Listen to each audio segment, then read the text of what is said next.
위에 굽게서 영원 무궁하도록 주와 함께 살리라.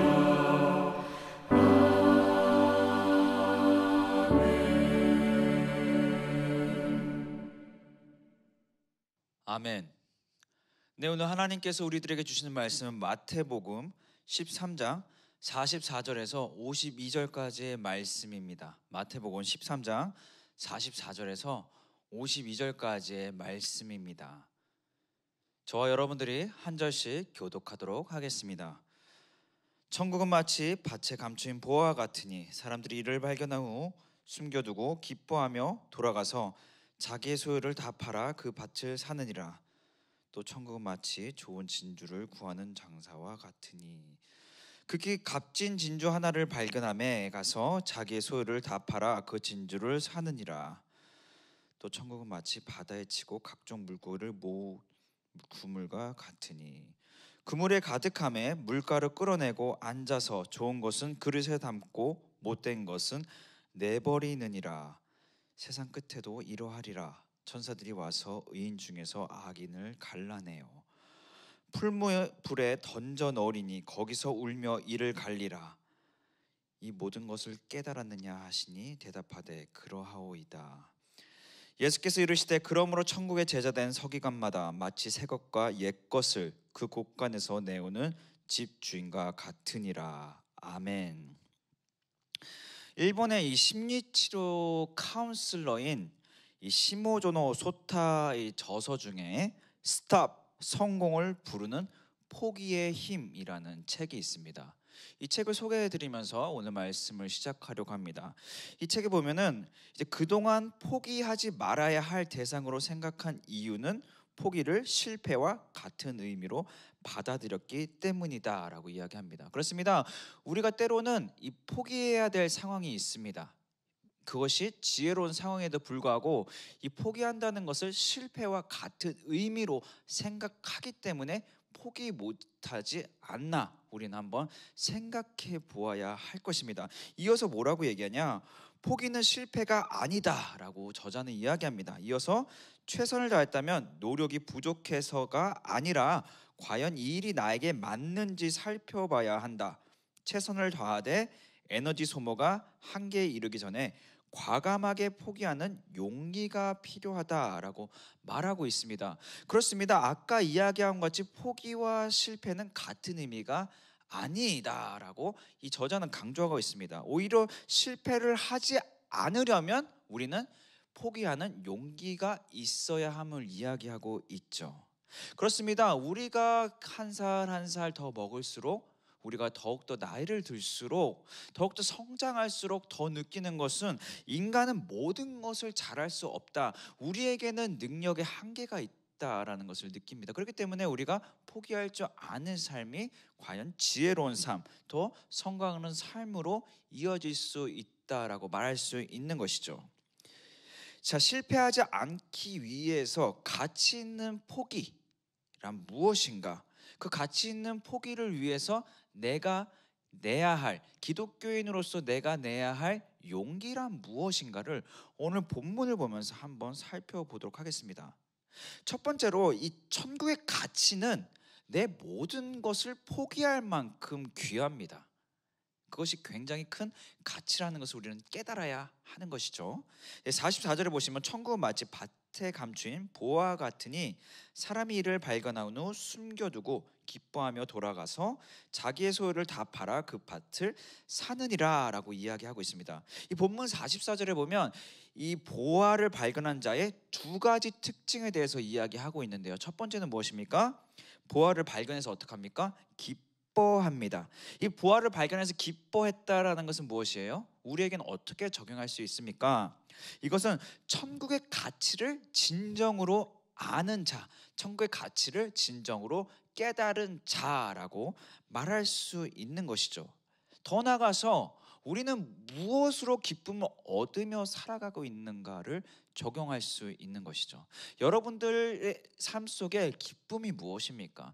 무엇이 여러분들을 기쁘게 만듭니까? 그것이 천국입니까? 하나님의 나라입니까? 아니면 그 세상의 어떤 다른 것들입니까? 그것을 이야기하고 있는 것이죠. 더 나아가서 44절에 이자는 자기의 소유를 다 팔아서 그 밭을 삽니다. 네. 결국에는 무엇입니까? 기쁨으로 끝내지 않아요. 우리가 하나님을 만났어요. 그 은혜를 받았어요. 굉장히 그 격한 감동을 우리가 받을 때가 있어요. 그렇죠? 모두 다 한 번씩은 경험이 있을 거라 생각됩니다. 주님께서 나를 찾아오셨을 때 그 정말 한량할 수 없는 그 기쁨, 그 은혜를 우리가 느낄 때가 있죠. 근데 그것으로 끝나지 않았다는 것이에요. 이어서 뭡니까? 그 소유를 다 팔아서 그 밭을 샀다는 것은 결국엔 이자의 삶의 방향성이 어디로 가냐? 하나님의 나라를, 나의 소유를 다 팔았다는 건 내 삶의 모든 부분들이 하나님을 나라를 향해서 가고 있었다라는 것을 보여주고 있는 것이죠. 결국엔 이게 무엇입니까? 내 소유를 다 팔아서 그 밭을 샀다는 것은 지금 이자의 삶의 방향성을 보여주며, 또한 우리가 천국이 정말 가치를 느끼며 내 모든 것을 포기한 용기 있는 삶이란 무엇인가? 그것은 내 삶의 방향성이 하나님의 나라로 향해 가야 한다는 것을 보여주고 있습니다. 45절에 또 다른 예가 나오죠. 또 천국 마치 좋은 진주를 구하는 장사와 같으니라고 이야기하면서 이 46절에 이어서 뭐라고 얘기합니까? 극히 값진 진주 하나를 발견하매 가서 자기의 소유를 다 팔아 그 진주를 사느니라. 그렇죠? 여기서도 자신의 모든 소유를 다 팝니다. 우리가 그러면은 무소유로 살아가야 된다는 말입니까? 물론 무소유가 맞아요. 그러면 우리가 아무것도 없이 살아가야 한다는 말입니까? 그런 것이 아니라 우리가 지금 가지고 있는 것들, 어떤 소유물들이 우리 것이 아닌 것을 인지하며 우리의 삶의 방향성이 하나님께로 향해야 됨을 이야기하고 있는 것이죠. 천국의 가치를 발견한 자, 결국 무엇입니까? 무엇으로 우리가 기뻐하고 있는가? 더 나아가서 우리가 정말 이 천국의 가치를 발견하여서 모든 것을 버린 삶, 모든 것을 포기한 용기 있는 삶이란 무엇입니까? 우리의 삶의 방향성이라는 것이 결국에는. 네.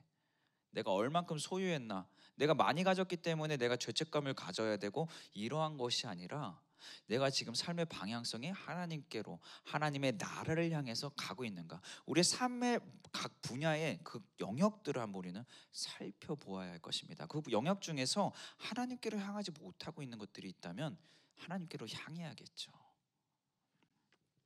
그렇습니다. 가치 있는 포기를 위한, 그래서 우리가 내야 할 용기 첫 번째가 무엇입니까? 우리 모든 것을 파는 삶, 그렇죠? 그 하나님의 나라를 사기 위해서 모든 것을 파는 삶인데 그 무엇이에요? 내 소유가 없음을 인정하는 것이야. 모든 것이 하나님 것인 것을 인정하며 더 나아가서 나의 삶의 모든 방향성이 하나님께로 향하는 삶이다라고 말할 수 있는 것이죠.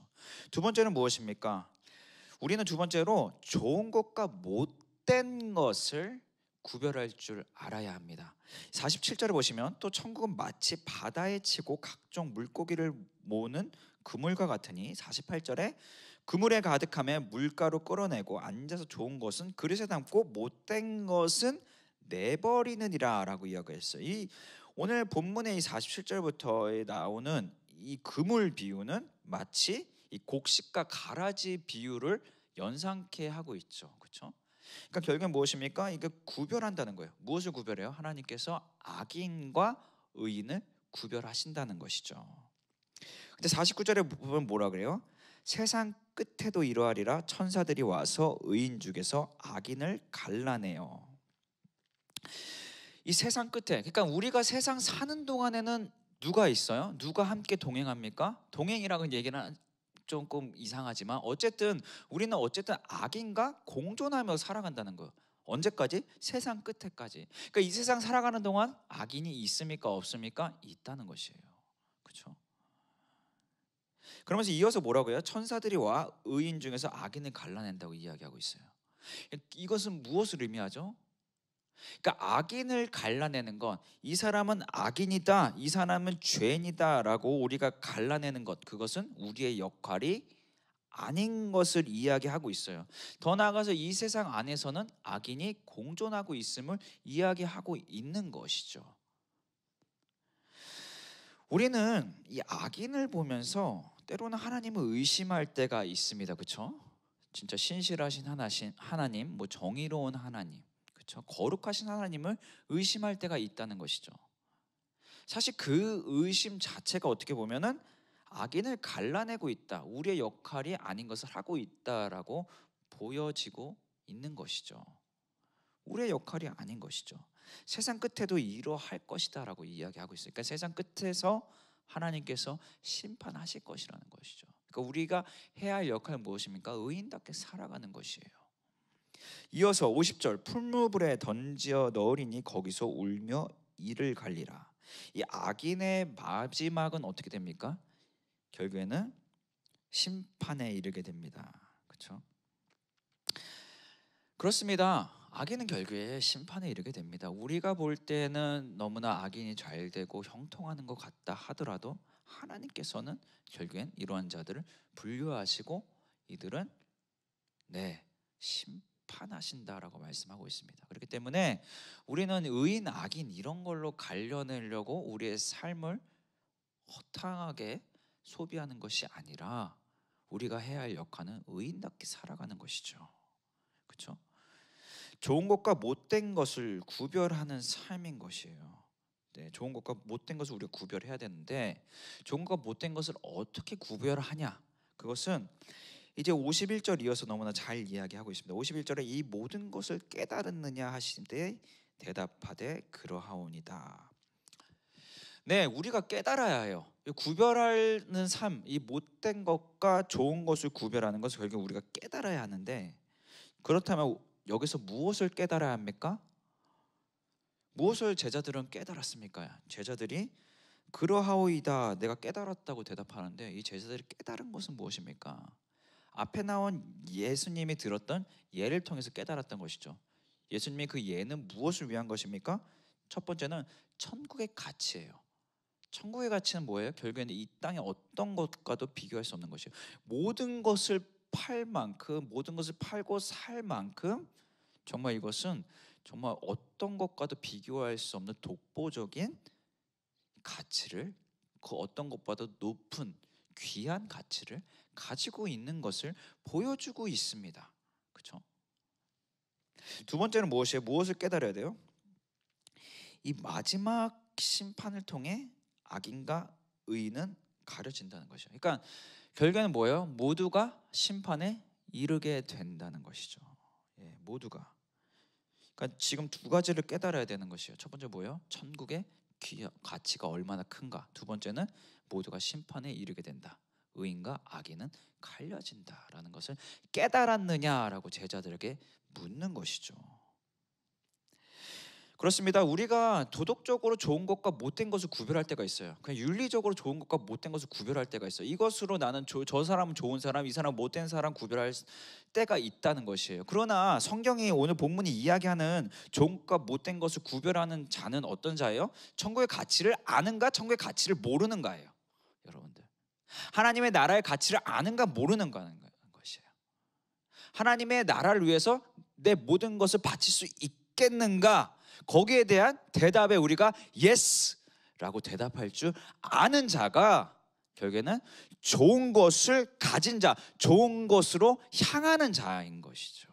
여러분들, 우리는 도덕적인 윤리적인 것을, 물론 그것도 너무나 소중합니다. 그것도 너무나 소중하지만 우리는 그것보다 더 넘어서서 하나님의 나라를 생각할 줄 알아야 되는 것이죠. 그렇죠?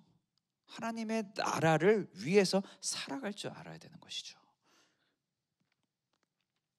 근데 이 모든 것을 깨달았는데 이 깨달음은 어디서 옵니까? 이어서 52절에서 이야기하고 있어요. 예수께서 이르시되 그러므로 천국의 제자단 서기관마다 마치 새 것과 옛 것을 그 곳간에서 내오는 집주인과 같으니라. 이제 모든 것을 이해했다라고 대답하는 제자들에게 예수님께서 뭐라고 말씀하시죠? 이제 새 것과 옛 새 것과 옛 것을 말씀하세요. 그렇죠? 이 무엇입니까? 이 새 것과 옛 것의 어떤 연속성을 이야기하고 있는 것이죠. 이 옛 것이라는 것 주로 여러분들이 잘 아시다시피 이것은 율법이라고 주로 보고 있습니다. 그럼 새 것이란 무엇입니까? 이 땅에 와서 이 공생의 기간 동안 예수님께서 가르치신 어떤 가르침, 또 우리가 흔히 이야기하는 뭐 신약 성서라고도 말할 수 있는 것이죠. 그렇습니다. 우리가 진정한 깨달음을 어디서 얻을 수 있느냐? 사실 성경 전체라는 것이에요. 그러니까 하나님의 모든 말씀이라는 것이에요. 모든 말씀을 통해서 우리가 진정한 깨달음을 얻을 수 있다는 것이죠.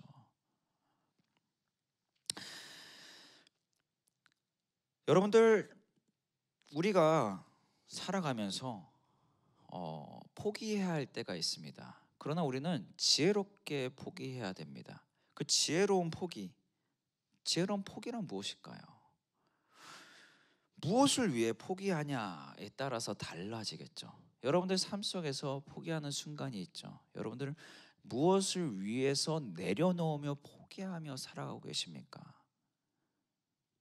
더 이상은 나의 이득, 나를 위한 이득이 아닌, 더 이상은 우리 공동체, 우리 가족만을 생각하는 그런 이득이 아닌, 우리는 하나님의 나라를 생각해야 합니다. 하나님의 나라를 위해서 모든 것을 포기할 줄 아는 용기를 가져야 합니다. 그것이 바로 천국의 가치를 아는 자, 깨달은 자라고 이야기하고 있습니다. 오늘 본문이 악인 그리고 의인을 나누는 것은 다른 것이 아니에요. 도덕적으로 올바른 사람, 물론 그런 사람도 어느 정도는 포함되어 있겠지만, 그것보다 더 중요한 것이 무엇이에요? 천국의 가치를 진정으로 깨달았느냐, 깨닫지 못했느냐에서 나뉜다는 것이죠.